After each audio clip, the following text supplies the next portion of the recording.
No vídeo de hoje vamos entender como ocorreu o renascimento de One Piece no Brasil.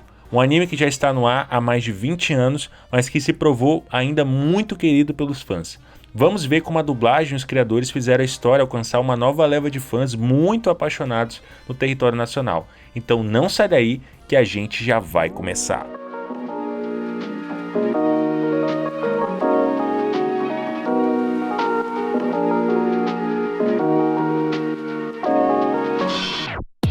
Ah, dublagem brasileira. Uma das melhores coisas que o nosso país tem a oferecer para o mundo. Desde a nossa infância, a gente escuta diversas vozes que nos acompanham durante a vida. Um bom exemplo disso é a voz de Wendel Bezerra, um dublador paulista que já deu uma alma brasileira para diversos personagens que a gente conhece como Goku, Bob Esponja, Jack Chan, Bear Grylls, Bruce Wayne, entre outros. Outras grandes vozes que estão muito presentes na dublagem brasileira são as vozes de Carol Valença, Glauco Marques, Tati Keppelmer, Agatha Paulita e Samira Fernandes. E por que eu tô falando disso? Porque esse é o elenco principal de dublagem do nosso querido Bando do Chapéu de Palha no Brasil. Sem dúvida, a gente é reconhecido internacionalmente como um dos melhores na arte da dublagem. E isso acontece porque os nossos dubladores entregam atuações maravilhosas, que muitas vezes melhoram uma obra original, que por vezes era ruim. Um exemplo clássico disso é As Branquelas. Sua mãe é tão velha que sai leite em pó das tetas dela. Você mamava assim. Your mother's so old that her breast milk is powder. You breastfeed like this.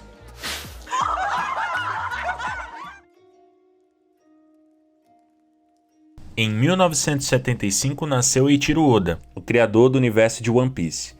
É curioso que Oda, com apenas 4 anos de idade, já tinha decidido que ele seria um mangaka. Oda se inspirou bastante em Akira Toriyama na criação do seu mangá. Inclusive, o próprio Luffy foi inspirado no Goku de Dragon Ball. Uma curiosidade é que, após o segundo ano do ginásio japonês, o Oda se apaixonou pelo tema de navegações e a partir daí ele começou a acompanhar histórias dentro dessa temática. Ele também ganhou alguns prêmios no Japão com uma pequena história chamada The Wanted e depois até lançou uma edição compilando todas as pequenas histórias que ele fez nesse mangá. Após ele completar 19 anos, o autor conseguiu um emprego na Shonen Jump, uma das maiores revistas semanais de mangá no Japão. Inclusive, ele lançou uma história que fez muito sucesso e que foi uma espécie de curta do que seria One Piece, chamada Romance Down. E depois ele até reutilizou esse nome em um arco de One Piece. É um dos primeiros, bem no início da história. Depois do lançamento oficial do mangá de One Piece em 97, foi um grande boom no Japão, e logo mais em 99 estreou a animação que segue tendo novos episódios até hoje. A obra conta com 490 milhões de volumes vendidos, atualmente está por volta da edição número 102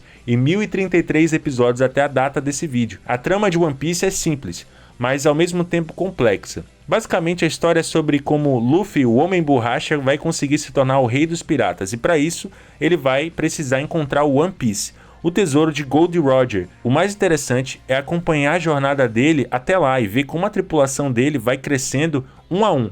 Claro, também tem a questão da porradaria, que é bem legal também. Muitas pessoas que são simpatizantes da obra têm um certo bloqueio para começar a acompanhar devido ao grande número de episódios. E isso realmente é um fator que é um impeditivo. Muitos se perguntam o porquê da obra ser tão grande. O próprio Oda já respondeu a alguns fãs que ele planejava inicialmente uma história de 5 anos, que o Luffy enfrentaria apenas os 4 imperadores. Porém, ele adicionou na história os personagens que a gente conhece como os Chichibukais. E isso foi muito bom porque criou um arco de evolução do Bando do Chapéu de Palha. Mesmo One Piece sendo uma história extensa, ainda assim é algo que vale bastante a pena acompanhar, porque é uma história com diversas discussões e arcos dramáticos muito interessantes, além de arrancar algumas boas risadas também.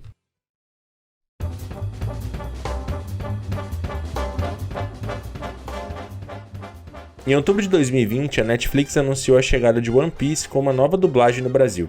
A primeira resposta do público foi muito positiva. Inicialmente no catálogo do streaming havia disponível apenas 61 episódios, mas que foi somente um gostinho do que a Unidub podia fazer com a versão brasileira de One Piece. Para quem não conhece, a Unidub é o estúdio de dublagem do Wendel Bezerra, a voz do nosso querido Sandy na nova dublagem de One Piece. É muito legal que durante os lançamentos dos novos arcos, o próprio Wendel lançou alguns vídeos falando sobre como foi a produção dessa dublagem. Aí o cliente chegou pedindo teste para tudo quanto que era personagem, né? Especialmente, obviamente, os grandes, os fixos, aqueles mais emblemáticos. O cliente queria testes. E aí foi falado, olha, já foi dublado isso, já tem gente que dublou. E aí o cliente falou, eu sei, eu sei, faz o seguinte, põe a voz que dublou antes e mais 2 ou 3 opções de vozes novas, porque a gente quer seguir a concepção original. Então eles queriam fazer esse voice match que se fala, né, que é de ver qual voz é mais parecida, qual timbre está mais... Às vezes não era nem a voz, mas está próximo daquilo que é a proposta do mangá. Enfim, eles queriam ser mais fiéis. O Sanji, que é o personagem que eu dublo, ele, quando eu dublei, ele, pela primeira vez, ele vivia com um pirulito na boca e agora volta a ser o cigarro, que era o que, de fato, o Sanji vivia na boca. Então, era para ser tudo mais fiel à concepção original da obra. Mas não foi só ele, foi também o Glauco Marques, que é a voz do Zoro e também diretor da nova dublagem de One Piece. Ele lançou alguns vídeos no canal dele chamado Mitsubukai, fazendo uma cobertura de como foi fazer esse trabalho de adaptação. Eu tô lembrando uma coisa interessante aqui, voltando para como a gente desenvolveu os trabalhos. O pessoal fala, pô, deixa a gente muito à vontade. Mas existem coisas que acontecem nos ensaios, no caso do Dado. O Vanderlei a gente definiu um pouquinho antes, mas ele comprou a ideia, entendeu e desenvolveu, a gente já fala. Ele dava as falas de ensaio do Bellamy e ele construiu uma identidade do Bellamy nessa parte que eu vou falar, porque dado o ensaio, dá para ouvir o ensaio dele e conforme as falas do Bellamy, um brasileiro falando, aí terminava a fala, o Dado mandava, seu bosta. No ensaio. Tipo, né? É nesse sentido, né, Glauco? Ele pergunta, é nesse sentido. Eu falei, cara, é nesse sentido. Manda isso aí, né? Porra, se é nesse sentido, é como a gente falaria mesmo. Porque é muito escroto o tratamento dele com quem tá chegando, do Bellamy e tudo mais. E a gente adotou, ficou um bordão de xingamento do Bellamy, né? Ficou muito bom. Então não foi eu que pensei nisso. Seu bosta! Sabe, é absurdo como eles conseguiram trazer uma alma muito brasileira pra essa dublagem, com direito até referências a Silvio Santos em um episódio filler. Oi! Mas que falta de modos da minha parte. E também essa música aqui que é maravilhosa. E com você? Minha chinela vai cantar, sofrer pra quê? Vem no pulo-pulo, zóio maior que a boca, idiota! Essa apontou pra mim. Segunda parte. E no mato que mal há, ninguém vai ver. Pra que corre, corre, solta uma bufa, bufa, eu vou me cagar! Sabe, é muito louco como a adaptação ficou tão boa que nem parece uma obra que foi originalmente feita no Japão. Ficou parecendo uma obra totalmente brasileira. A escolha das vozes foi na medida. A interpretação de cada dublador encaixou como uma luva em cada personagem. O Luffy ficou com o aspecto daquele carinha do interior, sabe? Que tá chegando na cidade grande. E o que dizer do Chopper? Ficou uma fofura tão grande que dá vontade de apertar. Eu sou um camelo gentil, eu sou maneiro e eu amo a liberdade. E eu agradeço muito por terem me salvado. E vocês podem até tentar, mas eu sou do tipo que homem não sobe em mim. Outros personagens como Sandy e o Zoro também ficaram incríveis.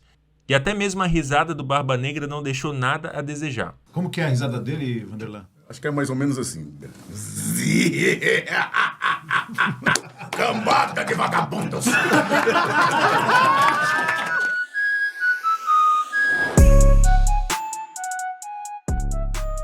Após o lançamento dessa nova versão, os raps geek de One Piece explodiram muito no YouTube, no período de 2020 e 2022, provavelmente devido a essa aquisição de novos fãs para a obra. Músicas como o Rap do Zoro, que os 7 minutos lançou uma prévia e o pessoal ficou no hype muito tempo. Tu morrer quando eu não realizar meu sonho. Meu nome é Zoro. E eu juro, hoje eu vou ser o maior espadachim do mundo. O rap do do Sandy, que inclusive tem um trecho que ele canta em francês. Minhas pernas têm o poder de te fazer queimar mais rápido que o tritão debaixo d'água. Ei, est-ce que tu parles français? Devrais apprendre, devrais commencer. Madame jure, dois-je vais gagner. Que tu regardes tout seul à y ver. O rap do Luffy, que o Enigma fez e resumiu 800 episódios de One Piece. Vai parar essa minha jornada. Só vou morrer quando eu ser rei dos piratas. Eu serei o rei dos piratas. O rap do Mihawk, em que ele fez uma música fantástica com um trap muito legal. Tu diga o seu nome, você poderá me ultrapassar. Não é fácil de chegar e pra isso alcançar. Você terá que enfrentar o melhor espadachim. Nunca conseguirá, na sua vida eu dou um fim. Minha lâmina negra te parte, não vai existir quem te salve. Toca no meu Mihawk.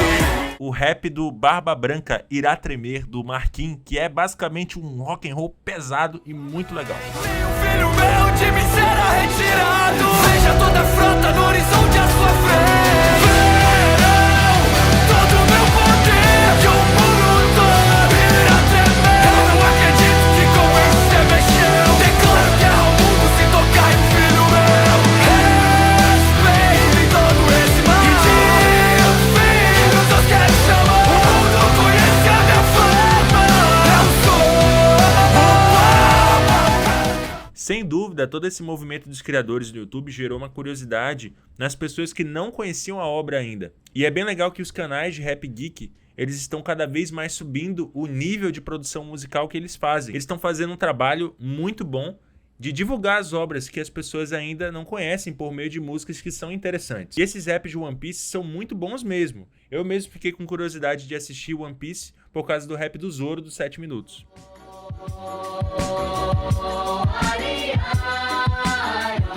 Com o top 10 de mais assistidos nas primeiras semanas de exibição na Netflix, One Piece se tornou um dos novos queridinhos do público brasileiro de animes e mangás, e reacendeu a curiosidade das pessoas para conhecerem o mundo da obra. Personagens muito famosos como o Barba Negra e o Dom Flamingo já apareceram com a dublagem em português e já geraram um bom hype para as próximas sagas. É interessante que, como há lançamentos em pequenas partes, o público novo consegue acompanhar a história aos poucos, e isso diminui a sensação da obra ser tão extensa. Eu me incluo aí, já que eu estou acompanhando a história pela dublagem brasileira. E se você ainda não acompanha essa história por medo de ser muito longa, saiba que vale a pena entrar nessa aventura e acompanhar a tripulação do Chapéu de Palha. E uma dica para tornar mais fácil a sua experiência de assistir One Piece é ver 1 ou 2 episódios por dia, porque é uma diversão leve e que quanto mais passa, fica mais interessante de acompanhar. E muito obrigado por acompanhar esse vídeo até aqui. Se você gostou desse conteúdo, deixa o seu like para que esse vídeo chegue mais fãs de One Piece. E aproveita e se inscreve no canal. Grande abraço e te vejo no próximo vídeo.